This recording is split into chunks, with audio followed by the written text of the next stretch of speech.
semua? Nah, sebelum kita mulai perkuliahan pada pagi hari ini, ya, agar perkuliahan kita nanti membawa manfaat, berkah, ilmu terutama bagi kita semua, marilah sebelumnya kita sama-sama berdoa menurut agama dan kepercayaan masing-masing. Berdoa mulai.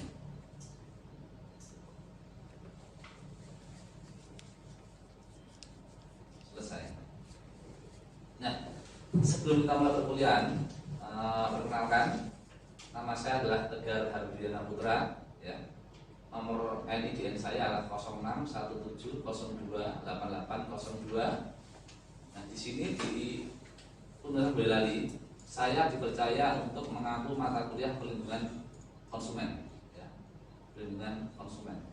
Konsumen benar-benar adalah mata kuliah wajib yang mana buat SKS adalah 2 SKS.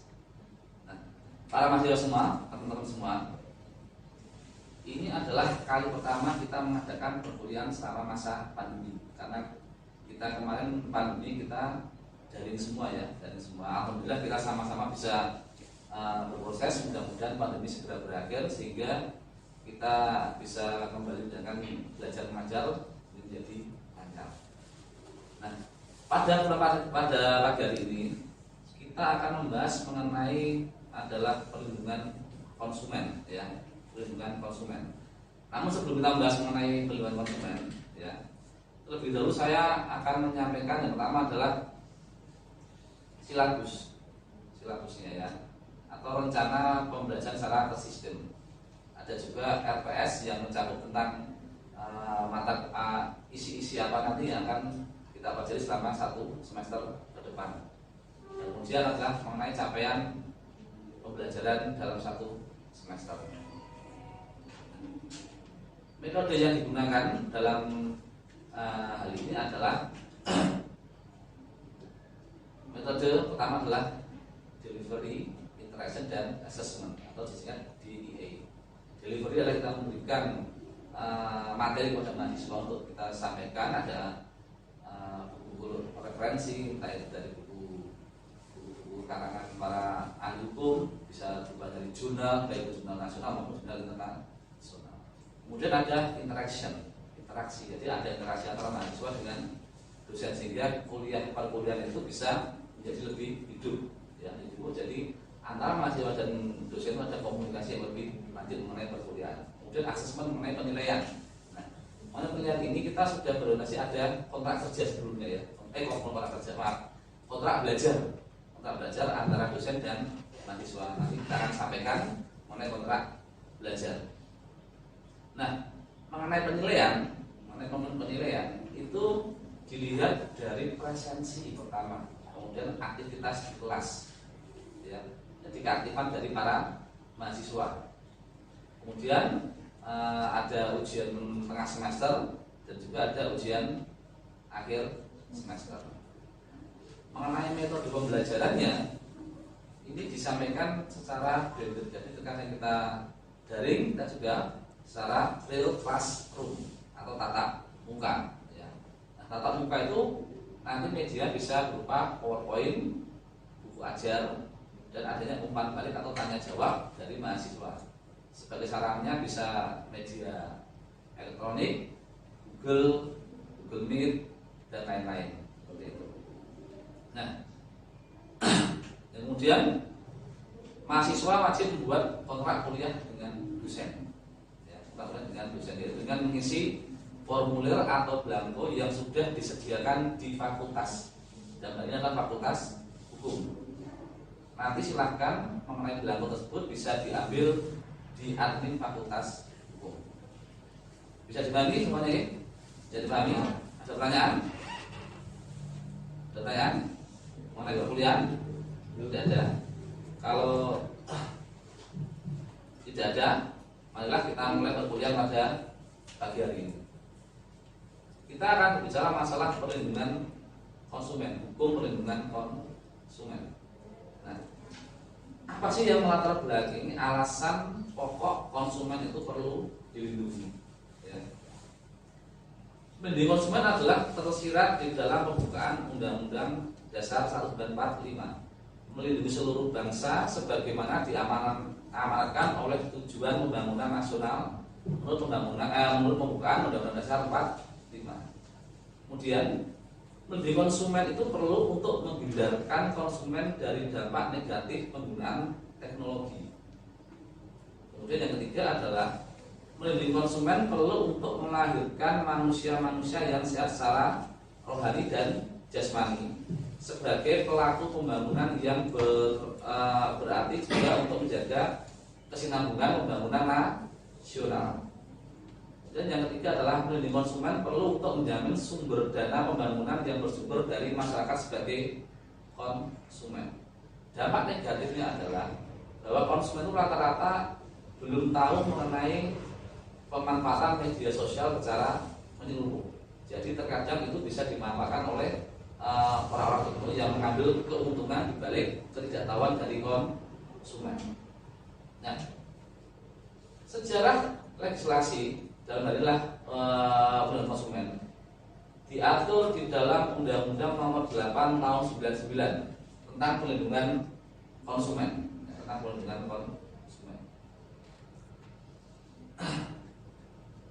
Nah, sebelum adanya Undang-Undang 899 tentang perlindungan konsumen, landasan hukum dan konsumen ini masih tersebar di berbagai peraturan. Ya, pertama adalah mengenai Undang-Undang Nomor 10 Tahun 61 tentang barang.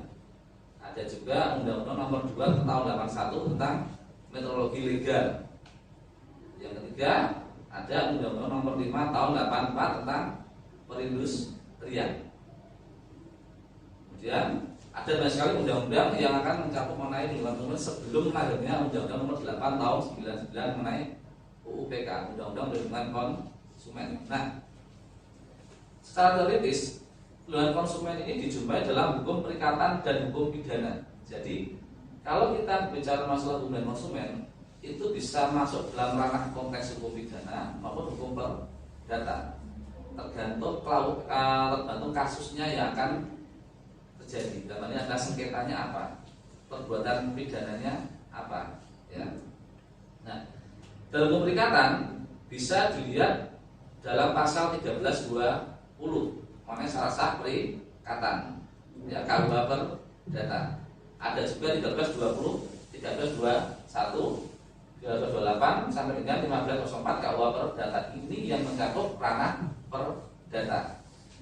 Jadi hukum konsumen dalam ini adalah berbicara masalah hukum dalam ranah perdata, hukum yang mengatur hubungan antara individu dengan individu dan individu dengan lembaga atau badan hukum yang bersifat pribadi. Kemudian kalau dalam hukum pidana bisa dijumpai atau tercantum dalam pasal 204, 205, 359, 360 dan 386 KUH pidana, Kitab Undang-Undang Hukum Pidana. Ya, berkaitan dengan pidana hak orang yang dilanggar, yang mana orang itu nanti yang melanggar hak akan dikenakan sanksi pidana. Jadi harus dibedakan. Perdata dalam hal ini adalah sanksi administratif. Kalau dalam pidana adalah sanksi pidana atau mustapa, jera. Penjeraan itu agar apa? Tidak ada orang yang melakukan perbuatan melawan hukum lagi. Sampai sini ada pertanyaan dulu? Belum ada? Pertanyaan? Belum? Oke, lanjut ya.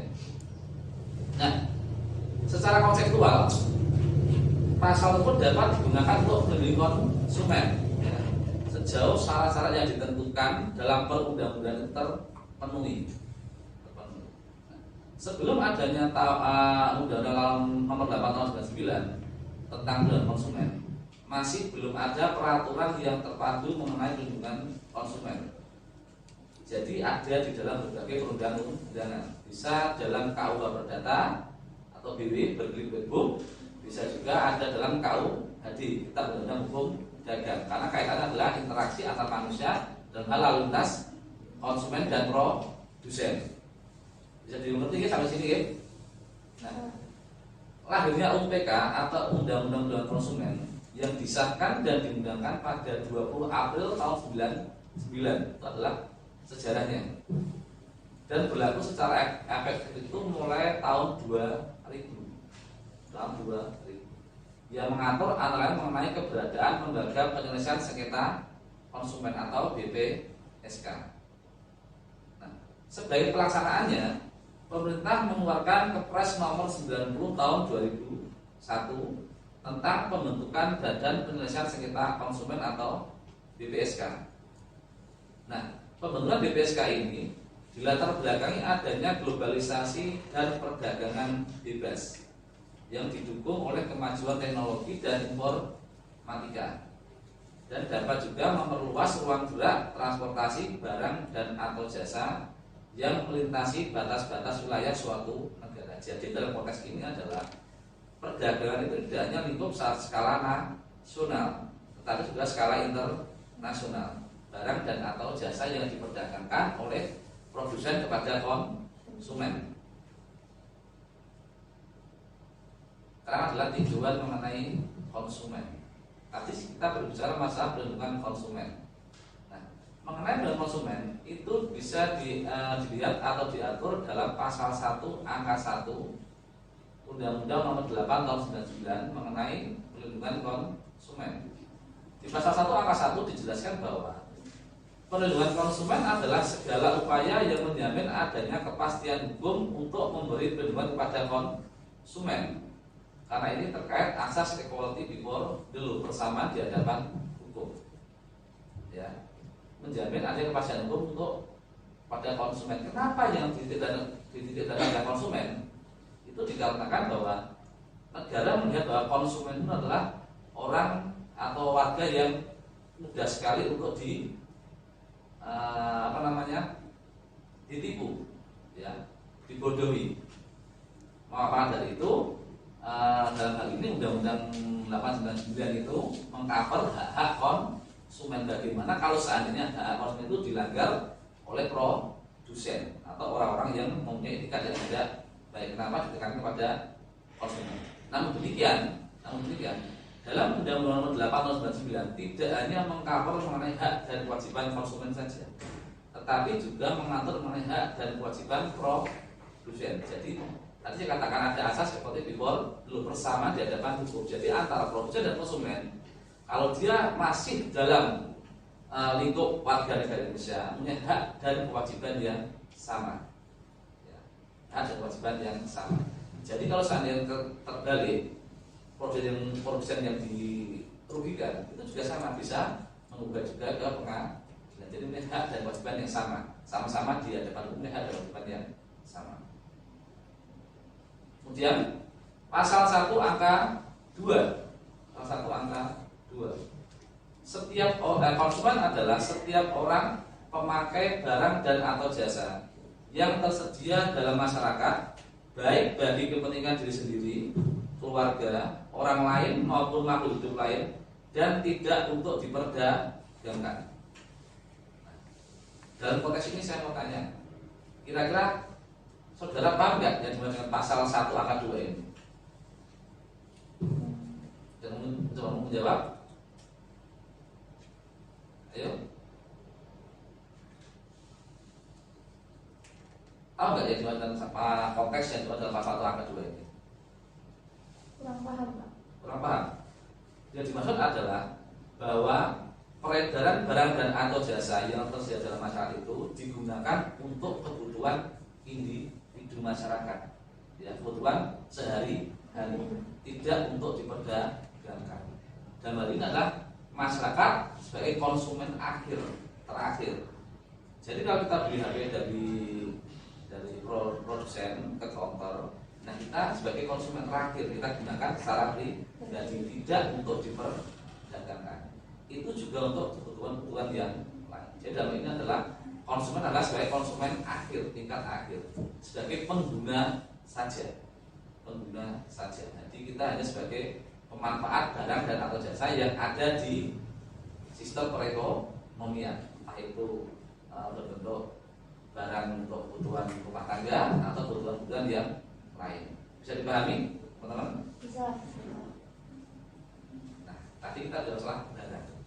Barang adalah setiap benda, baik berwujud maupun tidak berwujud, baik bergerak maupun tidak bergerak, dapat dihabiskan maupun tidak dapat dihabiskan, yang dapat untuk diperdagangkan dipakai, dipergunakan atau dimanfaatkan oleh konsumen. Ini bisa dilihat dalam pengertian pasal 1 angka 4 Undang-Undang Nomor 8 Tahun 99 tentang Undang-Undang Perlindungan Konsumen. Jadi barang itu tidak hanya berupa barang seperti HP, sepatu, itu tidak. Bisa juga barang bergerak. Contohnya barang bergerak, mobil, sepeda, itu barang bergerak dan itu bisa diperdagangkan. Ya. Yang hanya dapat dihabiskan untuk diperdagangkan, dipakai dan dipergunakan dan dimanfaatkan oleh konsumen. Jadi bisa barang bergerak dan tidak bergerak, dan bisa berwujud dan tidak berwujud. Ya. Tidak berwujud paham maknanya tidak berwujud? Bisa berupa mungkin saham.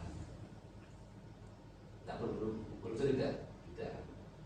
Salah satu contohnya seperti itu.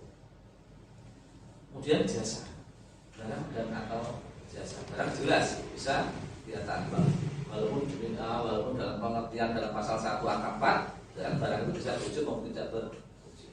Kemudian adalah jasa, bisa dilihat dalam pasal 1 angka 5 Undang-Undang Nomor 8 Tahun 99.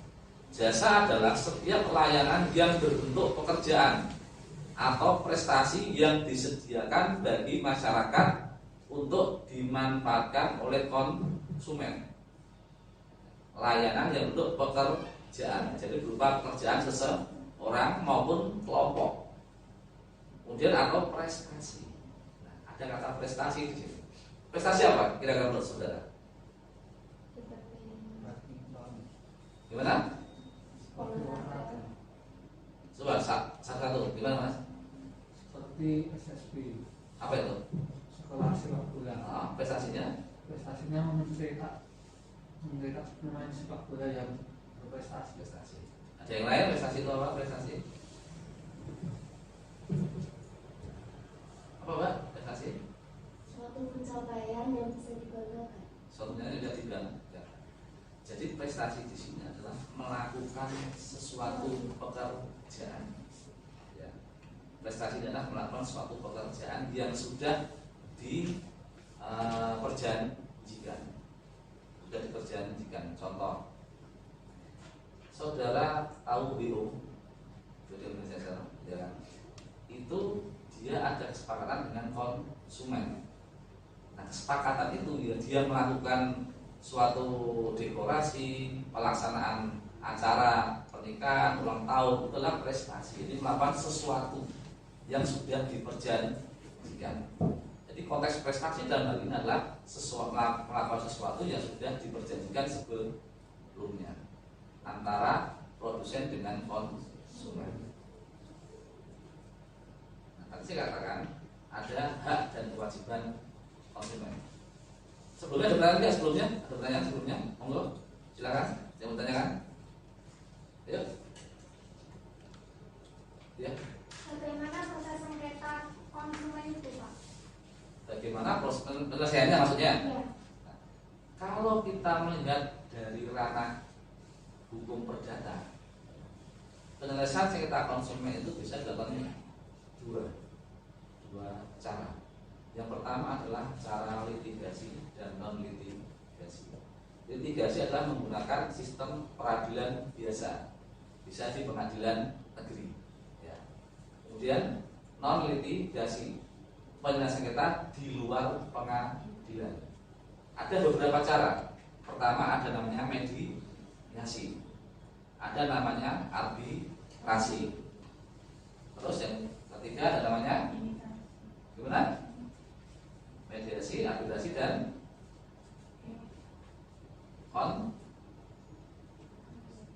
Konsiliasi.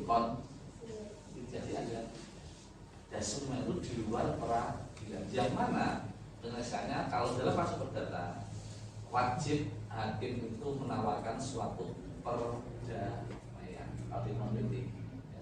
Dan juga di litigasi juga sama, kalau perdata wajib menawarkan perdamaian.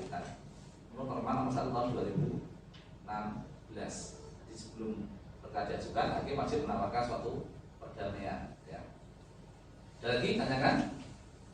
Jadi ada dua, litigasi dan non litigasi. peradilan biasa, dari penyampaian gugatan, pengadilan sampai dengan putusan dari pengadilan.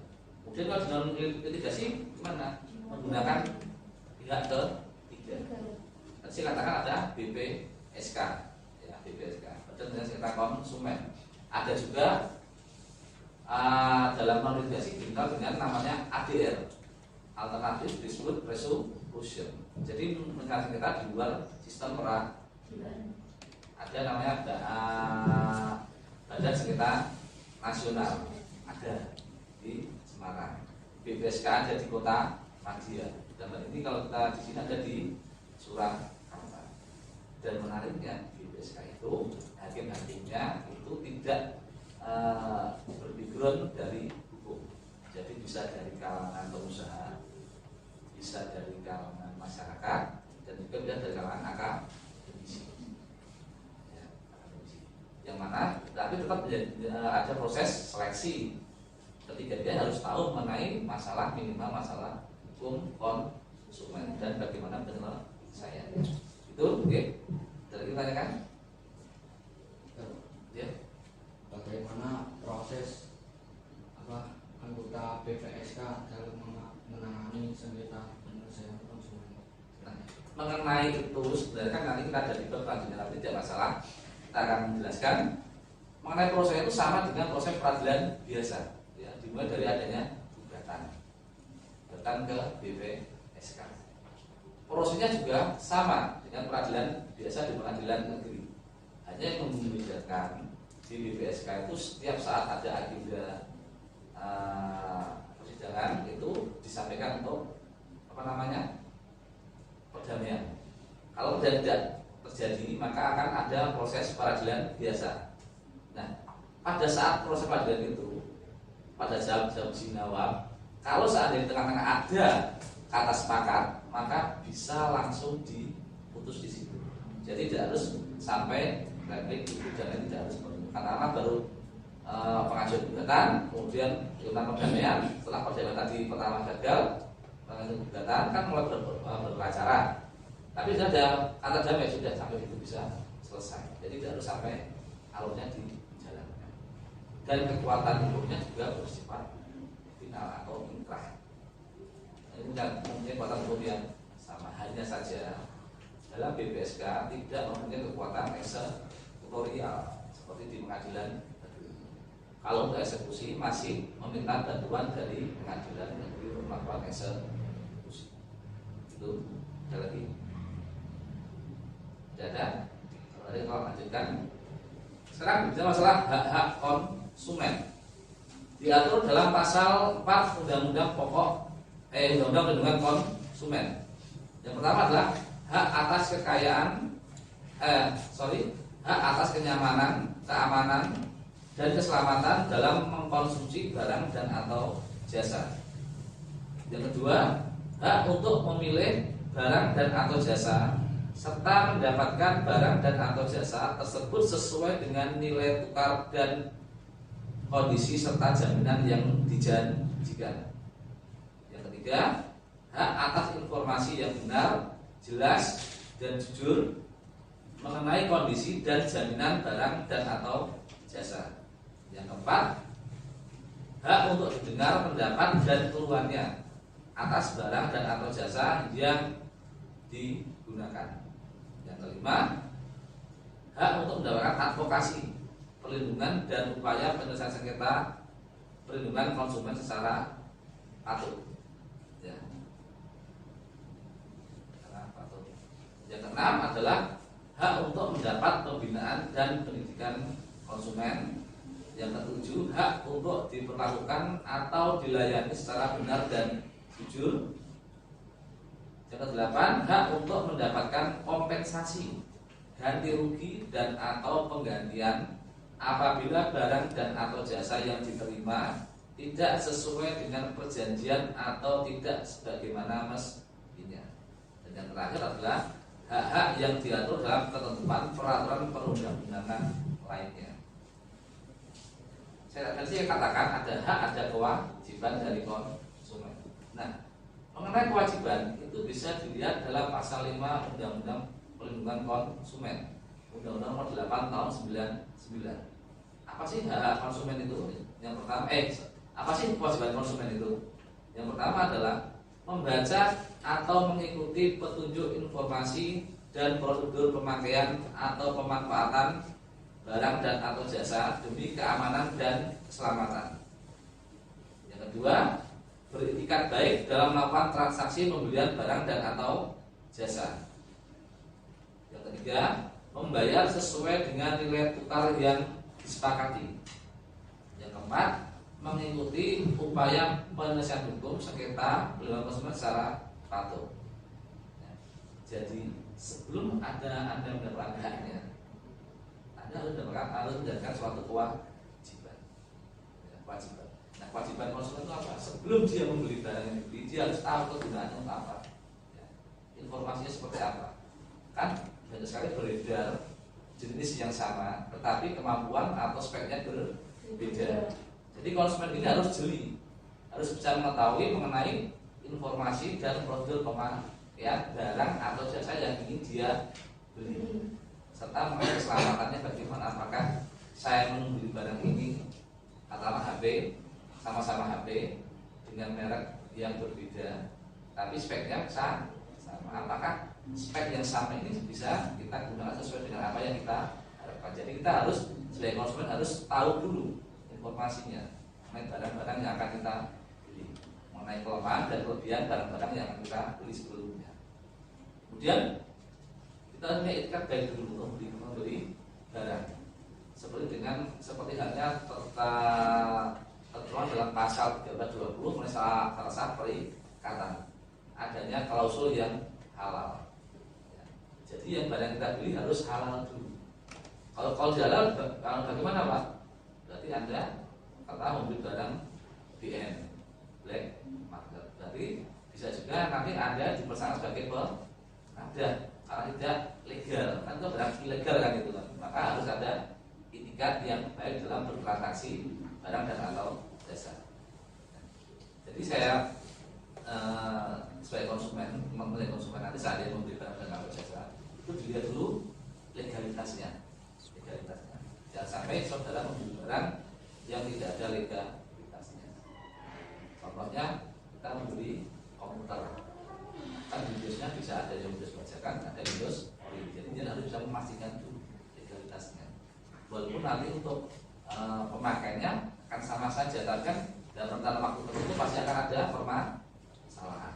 Jadi yang kedua adalah ada etikat baik dalam melakukan transaksi pembelian barang dan atau jasa.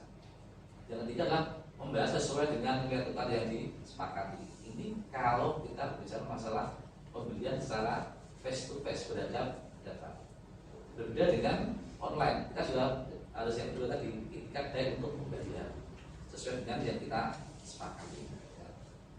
Jadi kewajiban dulu dilakukan, nanti baru ada pengumuman hak dari produsen apabila ada suatu hal yang dilanggar oleh produsen terhadap barang dan atau jasa yang sudah dijual kepada konsumen. Pasal 1 angka 3. Tadi saya sampaikan bahwa Undang-Undang dan konsumen tidak hanya mengcover mengenai konsumen, tetapi juga tentang pelaku usaha. Ini adalah produsen. Equality before the law, bersamaan. Jadi ada kesamaan hak dan kewajiban. Pelaku usaha adalah setiap orang atau perorangan atau badan usaha, baik yang berbentuk badan hukum maupun bukan badan hukum yang didirikan dan berkedudukan atau melakukan kegiatan dalam wilayah hukum negara Republik Indonesia, baik sendiri maupun bersama-sama melalui perjanjian menyelenggarakan kegiatan usaha dalam berbagai bidang ekonomi. Jadi kalau alur ekonominya berjalan, pengusaha boleh melakukan aktivitas bidang ekonomi dalam hal apapun selagi masih dalam koridor yang diatur oleh undang-undang. Sampai yang ini ada pertanyaan? Pertanyaan?